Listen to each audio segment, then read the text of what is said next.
G'day guys and gal, bit of a break from the usual content, but since my last 40k game review was so well received, I thought I'd take another stab at it. Chaos Gate Daemonhunters, the newest in a long line of 40k games. Now 40k games are a bit cursed. For whatever reason, they seem to only get mediocre clones of better games, mobile games, or just shit games. Like the best 40k gaming experiences I've ever had have been through fan-made modifications and content. This is odd, since Warhammer Fantasy, a dead setting that wasn't remotely as popular as 40k even in its prime, has received some of the best games to ever come out. Does Chaos Gate Daemonhunters signal the beginning of a golden age for 40k games, or is it just another meh game that will soon be forgotten?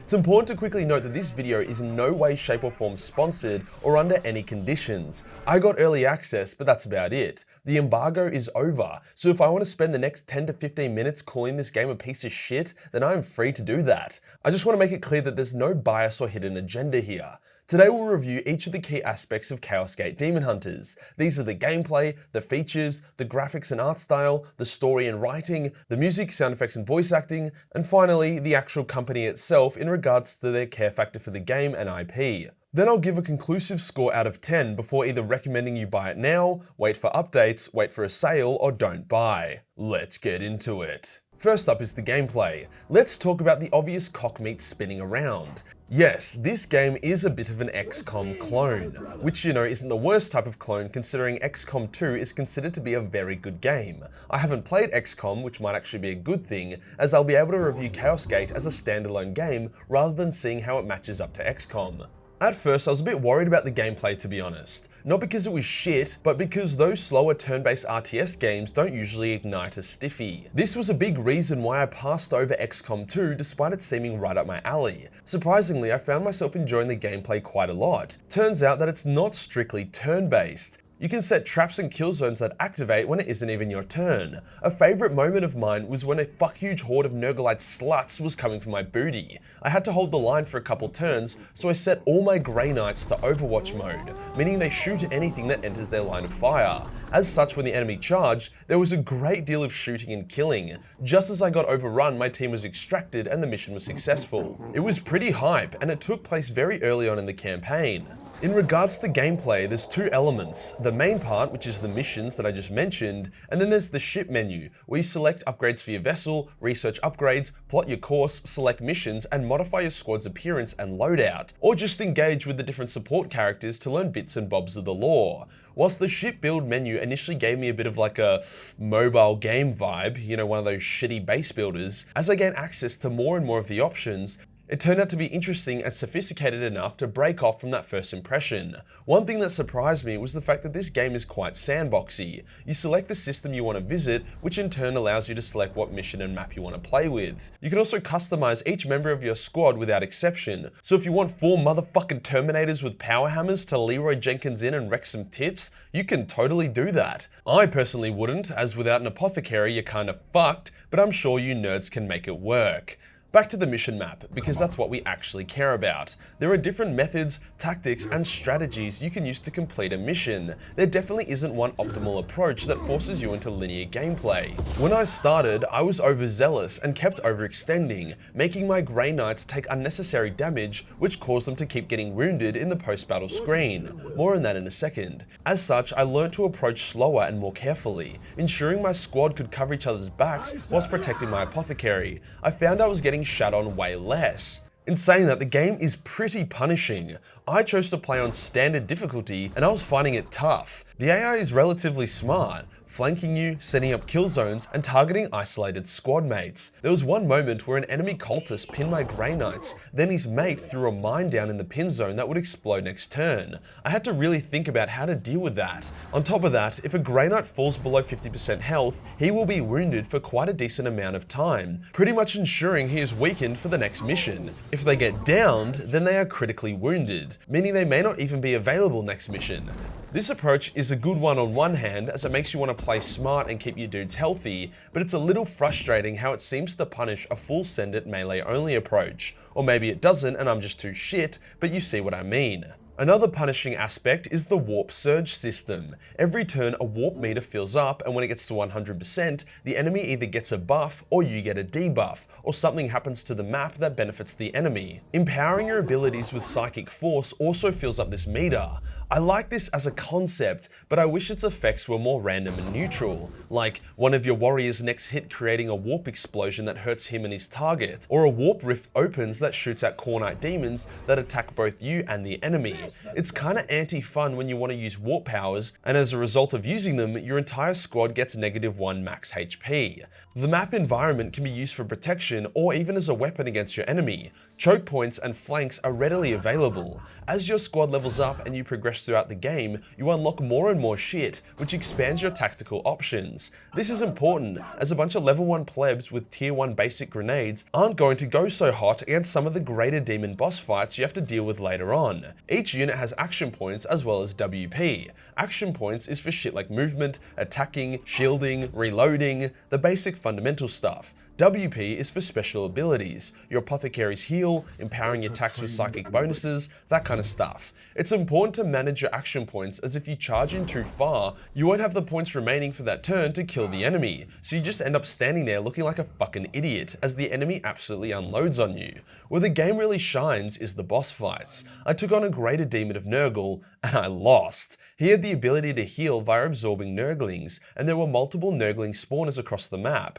so I thought if I sent out my fast warrior across the map to wipe out the spawners, whilst the rest of my squad kited the greater demon, I would be alright. Turns out I was wrong. I should have just full centered at the greater demon and used my flamethrower to purge the Nurglings. Stuff like that really shows the strategy element of the game. So that's the gameplay. What about the features? Chaos Gate is pretty feature rich. A standout for me is the unit customization. It goes pretty deep. You can choose the name, armor decorations, voice, insignia, weapon and equipment for your Grey Knights. You can then unlock unique weapons and armor to further diversify your crew, with those unique weapons having unique models and textures. I fucking love this. This level of customization, especially being able to choose what voices they have, helps you form a bond and distinguish your Grey Knights from each other. You get genuinely concerned when they get injured in battle, annoyed when you have to sub them out for the next mission with some basic bitch you haven't customized yet, and devastated when they're killed in battle. Their upgrade screen also allows you to personalize their role. Are they the frontline tank? Are they the high WP support unit? Are they the DPS? The further in the game you get, the more distinct each squad mate gets, hence the more attached you end up being. This level of customization seems like a small detail to a lot of devs, but it just adds so much value and flavor. Another feature is the timed nature of the campaign. It takes time to get to locations, and if you don't get there fast enough, missions will expire. This does add a bit of pressure to the player, often making you feel obliged to perform a mission with a wounded squad, adding even more difficulty to the game and risking their lives. Some people probably won't be huge fans of this. I personally think the wound feature is a little bit overtuned, but you can always choose to just ignore the mission, let your team recover, and then go in when you feel you're ready. Another nice small feature is that whenever you alt-tab out of the game, even on a loading screen, it will just throw up a pause screen. Seems like a basic thing to do, but so many games, even AAA ones, will shit the bed and crash if you so much as look at your second monitor. So I'm glad they've taken the time to add this in. Now let's talk about the graphics and art style. The developer, Complex Games, is very new to game making and likely doesn't have a huge budget or dev team. I could be wrong, but they were only formed in 2015 and have only made one game as far as I'm aware. As such, the graphics aren't amazing. That's not to say the game is ugly though. Chaos Gate leans heavily into a specific art style. Something more basic and cartoonish, however they commit to it, giving it some charm and aesthetic. This makes the over-the-top gore kinda cute and fun.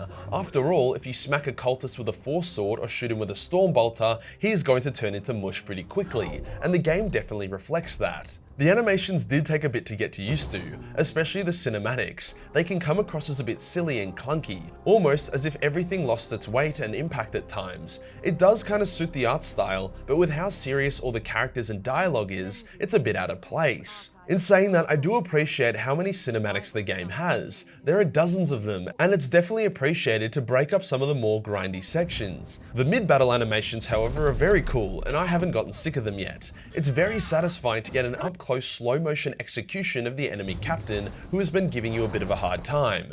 The map designs are gorgeous with solid diversity, ranging from cathedrals to outlands all the way to Nurglite mega raids. Keeps it fresh. The only thing that lets it down here is the fact that it seems like Nurgle is our only enemy. I have yet to encounter demons of the other dark gods other than the first prologue mission. So how is the story and the writing? It's vanilla.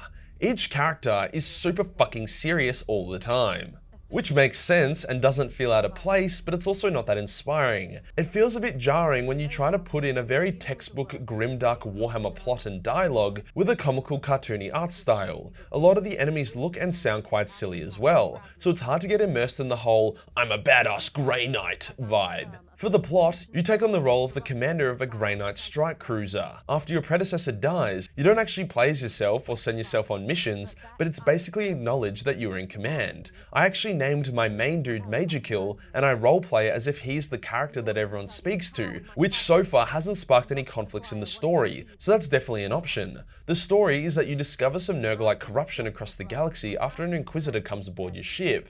You then run around, putting down Nurglite uprisings, gathering intel on the plague, and work on uncovering its origin. It's not bad, but it's just not original or that inspiring. How about the game's audio? Stuff like its music, sound effects, and voice acting. The voice acting is good. Everyone sounds very Warhammery and badass, with Andy fucking Serkis even having a role, which was a pleasant surprise. The fact that there is about 10 voice options for your Grey Knights is also a huge plus. The music is fine. It's not going to top the charts or inspire a generation like how Skyrim or Elden Ring music does, but it serves its purpose. The sound effects are, inconsistent. Sometimes they sound hollow and weak, whilst other times they fit perfectly. Bit of a nitpick, I suppose, but if you're going to try show us a hectic boss battle duel during the first mission, then at least make it sound like the fire is above 100 degrees. There's also a weird buzzing noise whenever you meet a new enemy type, which I didn't like. Surely there's like 100 other noises they could have used, but you know, oh well. And finally, what about the company? It might seem weird that I include a company review for the game, but I believe it's important to aim to support good companies that are passionate about their products and will listen to the community and continue to support the game instead of shit ones like EA who are just there for the money. As a part of me getting early access, I was able to speak with some of the devs and their representatives. They reached out to me, wanted my input, and invited me to a sneak preview game event where I got to play a hands-on demo. They even sent out a bunch of boxes of Grey Knight models with corresponding paints, and I shit you not, just as I was writing this very sentence, my doorbell rang and my box arrived. That's literally like a 1 in a million. Warp Spaghetti is to blame for sure.